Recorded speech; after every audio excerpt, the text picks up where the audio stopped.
everyone, and welcome back to the Cabral Concept. I'm Stephen Cabral, board-certified naturopathic doctor. Thank you so much for joining me here today on our Total Wellness Tuesday show, where I want to go through the 5 ways to prevent Alzheimer's and brain-based diseases. This is such an important topic that I've actually decided to break this show up into 2 different parts. So last Friday, I actually went through the 14 risk factors for Alzheimer's, so that's part of my Friday review where I like to bring you a little bit of research, a little insight into kind of the work that I do on the back end where people aren't, seeing me read the books or keep updated with the research. But every Friday, I like to bring you a little snippet of that. And when I said last week that I was actually going to do a show on how to essentially prevent and then reverse or halt Alzheimer's, I wanted to do that. And the truth is, though, there's no way I can fit this into one 20-minute or so show. So what I want to do today is give you the 5 ways to actually prevent Alzheimer's and brain-based diseases. Now, this is actually clinically proven now. Now, it's clinically proven, but here's the deal. We've known this for a number of decades, and it gets better every single year. The problem is that 99% of all drugs that have been created since we've been trying to create drugs for Alzheimer's have failed. There's literally, I believe, 3 drugs that show any hope to be able to do some work on Alzheimer's. But the real truth, and the truth that they're not telling you right now, is that there will never be one drug to prevent or cure Alzheimer's. And the reason is that Alzheimer's is not one thing. What happens is your brain starts to deteriorate. I'm going to go through exactly what that is, and atrophy and shrink and all of those things because of many different factors.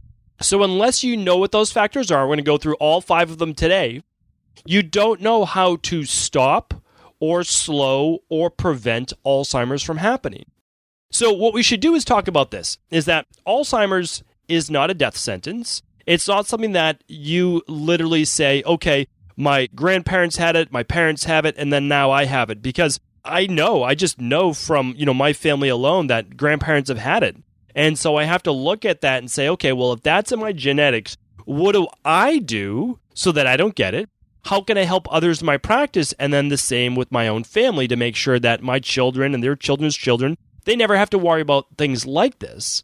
And so what I want to do right now is just share with you the hope that Alzheimer's is preventable. So even if it is in your genes, and we're going to talk about that in a moment, how some people are more susceptible, there are 4 other main factors besides genetics. And that's why no matter what your genetics say, anyone can get Alzheimer's. It's just one specific part of the genetic code called that ApoE blood type, and we'll go through that today. It just leaves you more susceptible. So what I'd like to do right now is just share with you some of the symptoms so that if you see these things happening in yourself, your parents, your grandparents, that you know what to look for. And so one of those things that I like to go through first is sometimes you see someone and they have more of a blank look on their face. And it's not just difficulty trying to recall what they did yesterday when you ask them a question. It's you're sitting down to dinner with them and there's almost like nothing's going on. It's just this blank look. They may not even be aware of it. Now, of course, the second one is just being able to pull back and recall. Usually even maybe that same day or yesterday, that short-term memory is starting to fade. There's oftentimes a decrease in the ability to comprehend what they're reading, right? Or they can't engage in more complex things. So reading comprehension is a big one. Starting to decrease their ability to use larger vocabulary, kind of going back to simpler terms, simpler terminology that they feel more comfortable. A mixing up of words, so not being able to properly string together sentences or forgetting words, forgetting names. Again, a lot of us forget names, but that doesn't have to do with Alzheimer's. That has to do with stress, being in the fight or flight and sympathetic nervous system, which again shortens or slows that short-term memory for sure. Slower processing in general. Ability to create a recipe or to do a word cross puzzle. Is that how you say that? I don't remember. Or Sudoku or something like that. More anxiety in general about when someone's traveling or they're getting ready for the day or they're trying to help others or they have doctor's appointments, whatever it might be. Difficulty in sleep. Erratic sleep certainly is a big one to do. Feeling overwhelmed in general about what they need to do on their to-do list. And again, that goes for most of us, right? Because we have super busy lives. So don't think if you feel that you're experiencing any type of Alzheimer's-based symptoms. We're going to go into a little bit more. not getting the same buzz that they used to get from caffeine, meaning like not becoming as alert. That's important to look at as well. And then a decrease, I would say, in general, in engagement in life, in conversations, in going out to what they used to want to do. Now, a lot of the material I'm taking from this is the book, or the information is from a book called The End of Alzheimer's. I've read a few great books on Alzheimer's, but they aren't approachable. I don't think that they're approachable from a kind of like a non-doctoral standpoint. I know that sounds, really contentious, but what I'm trying to say is this is a book that I believe anyone can read and really get a lot out of. But what I'm going to do is give you the outline of what matters the most. Plus a lot of the books that I've read have just been really juggernauts of books. They've been like 400, 500, 600 pages. And this one specifically, I think, is only around 250 pages or so. Again, much more approachable, easy to read, and a great book as well. So I want to give Dr. Dale Bredesen credit for his work on this. I'm going to go through a lot of his protocol mixed with what I've been doing in my practice now for about the last 5 years, helping people with Alzheimer's, dementia, and all sorts of brain-based diseases. I think one more thing is important to talk about as well before I go into those 5 ways to prevent Alzheimer's is that dementia, any type of brain-based disease, dementia, Alzheimer's, anything that we want to talk about in terms of the brain atrophying or we're losing memory, they are all related to these 5 ways, okay? So we can give things in conventional medicine, we give them different names, and the reason is that we might then prescribe a different drug or a different MRI or a different imaging-based thing to look at the brain, but they're still caused by these 5 things that we're going to be chatting about now. So don't always feel like, oh, well, even this, again, for Alzheimer's now, we have type 1, we have type 2, we have type 3-based Alzheimer's, okay? Different types, type 1 being genetic, more inflammatory-based, type 2 being hormones, infections, type 3 being other things within the brain, which I'll talk about now. Those things, again, don't have to get caught up in the minutia. I often find that even health practitioners, they get caught up in the minutia. It's the best word I can come up with for that. I mean, like, they're so based on the details that they lose sight of this. It's that it doesn't matter what type of Alzheimer's you have, and it doesn't matter what type of dementia you have. It's all treated, and I use treated in quotation marks, as you'll find out in a second. It's all treated the same exact way. It really is. So it doesn't matter which type you have as long as you focus on all 5 ways. No matter what, you're going to cover all of those. I say the same thing about migraines, honestly. I say the same thing about cardiovascular. I say the same thing about a lot of different hormone-based issues is no matter what, we're just going to literally cover all of the imbalances in the body. And if we do that, the body gets healthy. So it's kind of like surprise, surprise, the body got better. And I talk about that from a health standpoint, weight loss standpoint all the time. Meaning, like, I don't care what the reason is that you can't lose weight. I lab test for them, I really do. I do the thyroid, the hormone, the adrenal-based test. I do gut-based function. But no matter what, if you say, I can't do these lab tests, I can't do them all. Okay, great. Well, we're going to do the 21-day Dr. Ball detox. We'll move into the Candida and bacterial overgrowth protocol. We'll then follow the maintenance plan. We're going to add an exercise. We can do everything that essentially rebalances the body. Like, that was the whole point of the Dr. Ball detox is you might be able to afford all the labs. You might not be able to do all the different blood work because your MD won't recommend those labs. Whatever it is, okay, great. We're going to do something that re-regulates inflammation, hormones, like all of the different factors. And if we do that, well, the body starts to heal. Like, that's the whole point of all of these things. But we need to get a little bit more on point when it comes to Alzheimer's disease because there are specific things that if we don't clear them up, especially earlier in life, they're going to lead us down a path to potentially a brain-based disease. Now, one other thing, again, before we get to those 5 factors, which I will go over in depth, is that your brain, all right, what is Alzheimer's in the first place? And a lot of people may not know. They know that, well, you're kind of become forgetful, right? You don't remember and you kind of lose some motor control function and all of those things. Okay, yes. But what is actually happening? Well, believe it or not, and again, we believe this as a foundation in natural medicine, that your body is never messing up. It's not messing up in autoimmune-based disease. It's not messing up in Alzheimer's. It's not messing up in high cholesterol. It's not messing up in any of those things. Well, if it's not messing up, then what's happening? Well, here's what's happening. Because of these 5 factors, your body is creating something called amyloid beta. And this is essentially a protein or a plaque that then allows something within your brain called APP. And this is amyloid protein precursor. I believe that's an acronym right there for APP. So what happens is there's improper signaling. Now, from here it starts to get complex. The synapses are typically, or APPs, cut in two places, typically. And this allows for normal regeneration of neurons in the brain. And this then again allows for memory and neurological base function. So your mind can recall memory, it can recall function, how we do things, comprehension, but also motor-based skills as well. Well, amyloid beta, so basically a plaque in your brain, almost like a plaque in your arteries, prevents that proper signaling. And now those synapses get cut in four. And this four creates an improper signal, which then allows for the degeneration of neurons, which then decreases our ability to, again, form new memories and recall older ones. And again, that's just one part of it. That is a gross oversimplification. And I know if you're a geneticist right now, or anyone working on Alzheimer's, you're like, that's a gross oversimplification. And it is. But this podcast and the Cabral concept gives you what you need to know, not exactly how, meaning like from a research-based standpoint. What I want to do is give you an always, here's how it happens, here's why, here's now what to do about it. And then you can always research and go deeper on the information as well. You can read all the books that I've read, you can do all those things. And I typically give you that information as well. But what I'm concerned with is that we get caught up in all these different things and then we do nothing. What I want you to do is be able to act upon this. It's not that challenging to act on, or it's really not. Okay? And again, since I look at it in my own family and I see it in my practice all the time, I want to be able to really get into this as much as I can, and this is what you should take from it. Okay.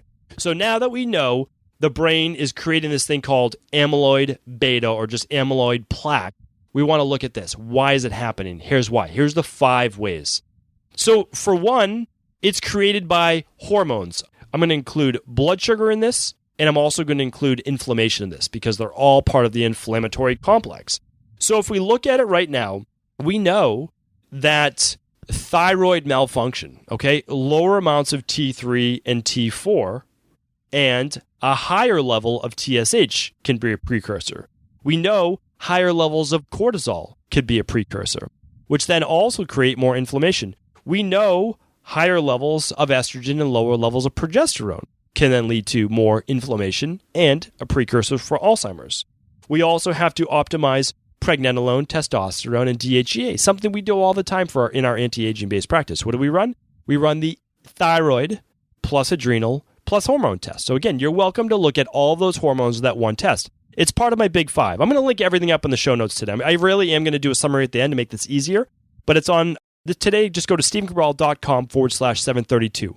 I will link up the big 5 lab tests that I recommend in my practice that you can do yourself. Again, we're trying to open source healthcare, which means that anyone, anywhere can order these labs. They can run them themselves.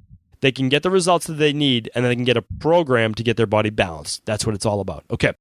So what else are we looking at? Let's go over a few more from there as well, because we're going to talk about inflammation from a genetic standpoint in just one moment. But what I want to do is at least give you some of the other hormones, such as blood sugar. Again, if you have higher levels of blood sugar, type 2 diabetes, higher levels of insulin, any of those things, again, you are going to be more apt to getting Alzheimer's. Okay, we can also look now at nutritional deficiencies. This is big. And again, I'm like really impressed with this last book that I read, The End of Alzheimer's. And here's why. Very rarely in my practice have I seen things such as B vitamins, vitamin D, vitamin E, zinc, even GABA be implicated in diseases of the brain and also diseases of the body. And I don't think this author I don't believe that this author does anything to do with hair tissue mineral analysis, but it's so overlooked. A lot of people question hair mineral analysis, and it's only because they just haven't done the continuing education on it. I mean, that can be the only reason. And here's why. The author, whether he knows it or not, implicates Alzheimer's with higher levels of copper. And we know that all the time in my practice. When we look at a hair tissue mineral analysis, kids with ADD, ADHD, autism, executive functioning disorder, allergies, mood-based issues have a lot of the time higher levels of copper, lower levels of zinc. And we can rebalance the body by always giving more of its alternative, which in this case would be zinc, to then bring down copper levels while look at environmental levels of copper. So all of these things can be looked at, they can be fixed. But it's also what frustrates me when you go to your typical MD, and again, I know there's so many amazing MDs listening to this, so please, I hate to lump everyone together, but they're like, oh, there's no truth to those vitamins. You just urinate them out. Well, the truth is they don't know what they're talking about. That's the bottom line. Because we know nutritional deficiencies at a functional level. We're not talking about blood work level. We're talking about a functional level of how your body works. Good luck testing B12. It typically looks fine. And that's because the parameters are huge. What you want to be looking at is called methylmalonic acid. That's how much B12 is your body using. And that can be found on an organic acids test. All right, really important nutritional deficiencies. That's one way. Now, and again, I'm going to pull all this together at the end. And then next week, we're going to go over how to reverse Alzheimer's and brain-based diseases, which means even if you don't have Alzheimer's, you can begin to follow this plan as well.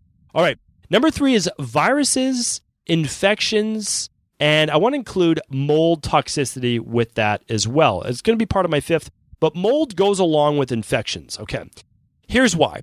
We know that Lyme disease, or the bacteria that is implicated with Lyme, we know that the herpes-based virus, that Epstein-based virus, and a lot of other infections in the body, even periodontal-based disease and gingivitis, are implicated with brain-based disease. Why? It always goes back to inflammation as well. So yes, we can get bacteria in the brain. We can get a lot of these things that cross the blood-brain barrier. But the other truth of the matter is this. If your immune system is not functioning well because it's always dealing with these viruses, then again, you're more prone to higher levels of inflammation. And that inflammation is systemic, which means that if, the virus is running rampant through the body, well, that inflammation is in the entire body. Same with leaky gut, right? I mean, that's the thing. When your body's spilling proteins into your entire body, well, then that's an issue, right? Because the inflammation's all over the body. All autoimmune diseases are honestly in the same path. I know that RA, we're looking at the joints, smaller joints, working on larger joints. With Hashimoto's, we're looking at the thyroid. With sarcoidosis, we're looking at sometimes the eyes and the lungs. It can go to the heart and go to anything really, right? MS, we're looking at myelin sheath. So I understand that, but it's also systemic. That's what we have to look at. Okay, really important. And then mold as well. Mold is one of those things that turns on the immune system. It is, in its own way, a mold exposure from, you can smell that mustiness in your basement or your work. There might be black mold behind the walls. All of these things are important. Again, we can use air filters, HEPA filters, or remediate that mold, which is very important as well. Reduce allergies, all of those things, right? Reduce candida. Candida is a huge one that we never talk about. Candida-based infections. Candida is a yeast. It's a fungus. It's a precursor to a mold. This has now been studied by many naturopathic doctors in things like a cancer therapy, in the Doctor Who Cures Cancer, Tripping Over the Truth, like all of these things. These are all great cancer books that I've read. Again, I am never meant to be the researcher or the scientist in the lab doing these things. I am the person that reads the research and brings it to you in a pretty applicable way, I think, a way that we can actually use. And it comes from this, is that I am looking to just try to be the voice for those people who honestly don't have one, because they're not going to get this information from their MD. They're not. If you go in with Alzheimer's, you're going to be given whatever the best drug is of the day, and we know for the most part they're failing because they don't address these 5 things at all. They're addressing amyloid beta. And here's the crazy thing. When we remove amyloid beta from the brain using specific drugs, Alzheimer's disease gets worse, not better. It gets worse. So we know that amyloid beta, this plaque on the brain, is implicated with Alzheimer's, but if we try to remove it with certain drugs, the disease gets actually worse. Why? Because it is actually protective. The brain is producing this protein, this placoid called amyloid beta, as a protective mechanism to this inflammation. So that's the same thing that happens in the arteries. That's why we have to understand, you have to look at the root cause. And that's why it frustrates me that that's all we're going to ever have. We're going to have these, these silver bullets. That's all we're looking for is, hey, this is the best drug for Alzheimer's. And great. If we can get something through conventional medicine like that does help, fantastic. I'm all for it, but only if we're addressing the underlying root causes. All right. The next one, which I have to get to that's very, very important, is genetics. Okay, genes do matter. And that's because, and again, I've been talking about it for over 2 years now, but there's a blood type. Now, not the blood type A, AB, B, and O, not your blood type, okay? But an actual gene, right? It's called the ApoE gene. And what happens is we have a number 2, a 3, or a 4 allele from each parent, okay? So most people are a 3-3. I think it's about 56% of the population, all right? So the majority of the people have a much smaller percentage of getting Alzheimer's, right? Much, much smaller. But there are these people with a 4 allele, okay? Now, if you have a 4 allele, again, research can't agree in this, but you're about 25% more likely, up to 30% more likely to be at risk for Alzheimer's. Doesn't mean you need to get it, okay? And then those people with a double 4 allele, all right? Those people, depending on what research you read, is between 50% and 93% more likely to get Alzheimer's. Now, does everyone with a double 4 allele get Alzheimer's? No, they don't. They're just more prone. And why? Well, they're more prone to inflammation. That's why. So if those people with the double 4 allele can control inflammation, they can control Alzheimer's. That's for sure.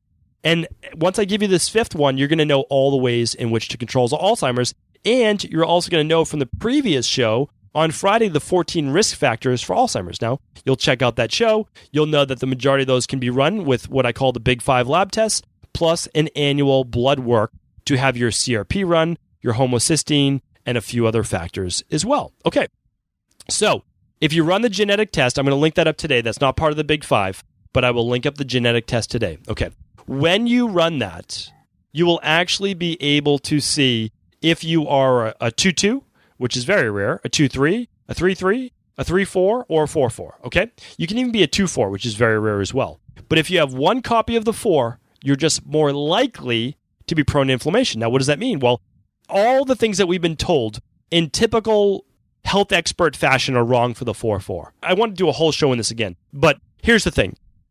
A high-fat diet, keto-based diet, it destroys the 4-4. It just literally, or if you have a 4, so detrimental because it causes higher levels of inflammation because that blood type needs a lower fat diet. It is the way to help them lose weight. It's the way to lower inflammation. It's the way to keep them healthier. And it should be almost non-existent in saturated fats. And I know that goes against popular belief and popular opinion, but it's only because those people just haven't looked into the research. And again, nothing against them. This is intense stuff. This is intense research, but you need to know about it, okay? Now for the 2-2, yeah, they could be on a keto-based diet. It's much more apt because, well, it shouldn't be, right? Keto is 75% fat, so that's not good for really anybody. But they could certainly be on a lower carb, especially if they're an endomorph, and they could have more saturated fat. So totally fine. That's a different story. They can have up to 35% of their diet coming from fat. All right. So, but we have to watch out also for this 4-4, or anyone that has that 4 allele, they can't over-exercise. And they actually have to do some cardio to get more oxygen in their body. Okay, and they don't do well with alcohol at all. They do terrible with it, and they do much better with omega-3s and a good amount of fiber in their diet. Really important because not only is the 4-4 more prone to Alzheimer's, they're more prone to all of the inflammatory diseases, which is pretty much everything, right? It's autoimmune, and it's high cholesterol. It's all of those things. So we just have to watch for it. Again, all of it can be controlled, and we really do that all the time in my practice. Again, I don't cure disease. Naturopaths don't cure disease. That's not what I'm saying. What I do is this. I look at underlying root causes. I help to rebalance those underlying root causes, and the things that conventional medicine calls diseases go away. But again, I don't do that. I just put the body in position to heal. That's it. And it's not just me. Other naturopathic doctors, other functional medicine health coaches and practitioners do it all the time. Not just me. Okay, the fifth way that we need to know about to prevent Alzheimer's is this: toxic exposure. Why has Alzheimer's just jumped over the past few decades? The reason is toxic exposure. Never more in the history of man has there been the amount of chemicals in the environment, okay? The amount of mercury. Mercury is implicated with Alzheimer's, okay? The amount of aluminum, the amount of plastics, the amount of just chemicals in general. Again, flame retardants, pesticides, all of these things come into the body. They weaken the liver's ability to do its job. What else do they do? Well, a lot of them can pass the blood-brain barrier. That means they make their way to the brain. The brain then creates or has inflammation in it. That inflammation then triggers the amyloid beta to be created, this plaque, supposed to be a protective mechanism to help with this inflammation. Then what happens is we get this neural misfiring, or the ability to, essentially what happens in the brain is it creates apoptosis, which means cells have to turn over. So there has to be some programmed cell death. But what happens is there's improper firing, and those neurons in the brain, they get told to essentially prematurely die and at a much faster rate. That's because the splicing or the slicing-based patterns, instead of a double splice, it becomes a quadruple splice, and then we get the killing off of these neurons. And that's essentially what happens. So we have to look at, well, what are those toxic exposures? Well, they're exposures to mold that could fit in that, like we talked about before with infections, but then really all of the man-made things that we have in our environments. So what our job is to do things like detoxification-based protocols, is to cut down on the amount of toxins we take in. That's also fried foods. Those are canola oils. That's all of those things. And then to try to exercise and sweat and use saunas and really keep ourselves healthy. And I know that my book has been delayed, and I apologize about that. I really do, because I believe this book is going to help people get well. And I believe it's going to help you get well if you have autoimmune, if you have Alzheimer's, if you have any of these things. And that's because it works at a foundational level. I don't want to have to, and I say this from a very sincere way, see every person in the world, because that's obviously a numbers game. That's not a possibility.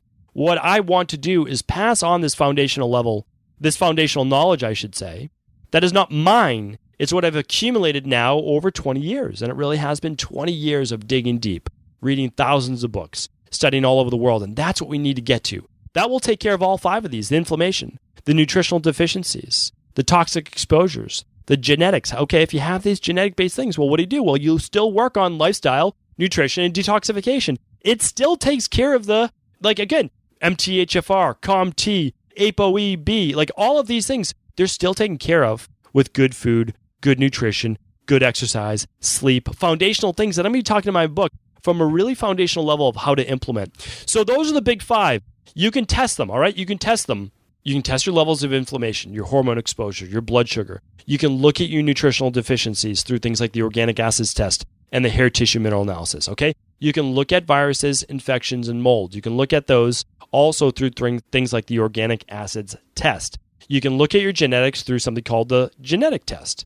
You can look at inflammation through doing the omega-3 test. You can look at your thyroid, your hormones, even your blood sugar through the thyroid adrenal hormone test. And you can look at your toxic exposure, 1, through the organic acids, 2, through the hair tissue. And then if you want to look at environmental toxins, I don't talk about this a lot, but the toxicity test is phenomenal. I'll talk about that more in the future. I will. But for right now, we'll link it up today. And then, of course, genetics, you can run a genetic test. I know that not everyone's going to be able to run those. I understand that. You can at least start with the 14 factors I talked about on Friday's review. I'll link that up in the show notes today. So everyone go to stephencabral.com/732, and you'll ask your PCP, please run these labs for me. Run my thyroid, run my hormones, run my homocysteine, run my cholesterol panel. Can you maybe even run my ApoE blood type? I mean, they probably won't, but you can ask for those things. It never hurts to at least ask. Most of them are not covered by health insurance, so that's why we just run them for people anyways.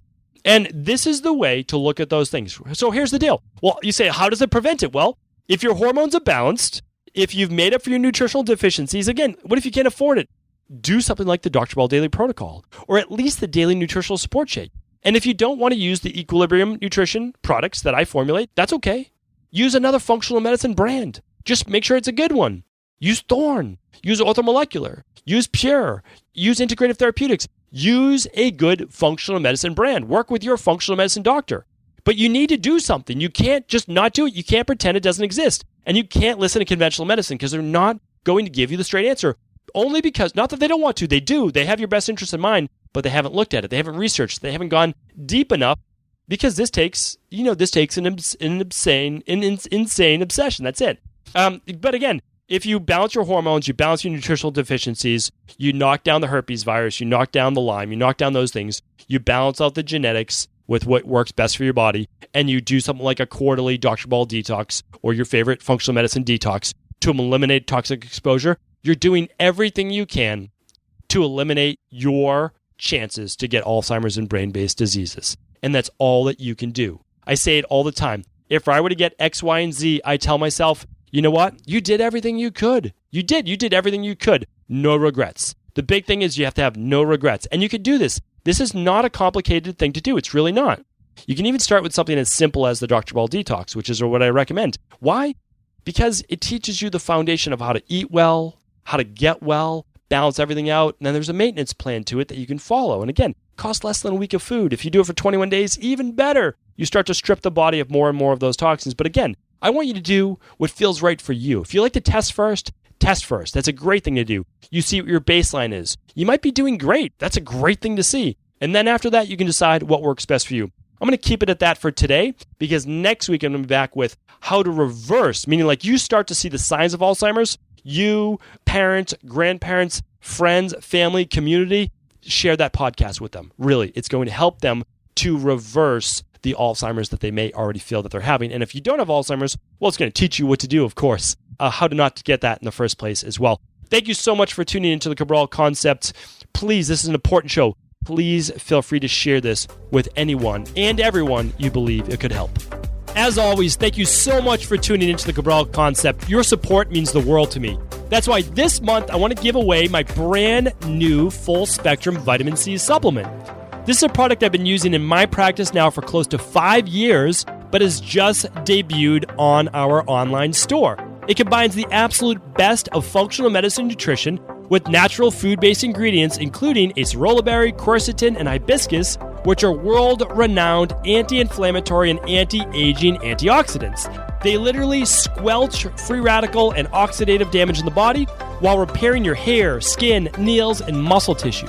Plus, my new formula also contains a compound hesperidin in orange peels that protects the cardiovascular system and brain. And if that wasn't enough, I added another plant compound called rutin, which is backed up by science to decrease coronary heart disease, cancers, and inflammatory bowel disease. I could go on and on about the importance of vitamin C for the adrenals, heart, balancing inflammation in the body and brain, and so much more, but I'd rather you experience this product for yourself. So, for the first 100 orders over $99 in February 2018, I'm going to automatically add a free bottle on me to your order. This is a product I use every day myself, and I want you to enjoy the same benefits as well. There's a limit of 1 per person while supplies last. Thank you again for tuning into the Cabral Concept. And to be one of the first 100, simply go to stephencabral.com/store to get your free bottle of my full spectrum vitamin C.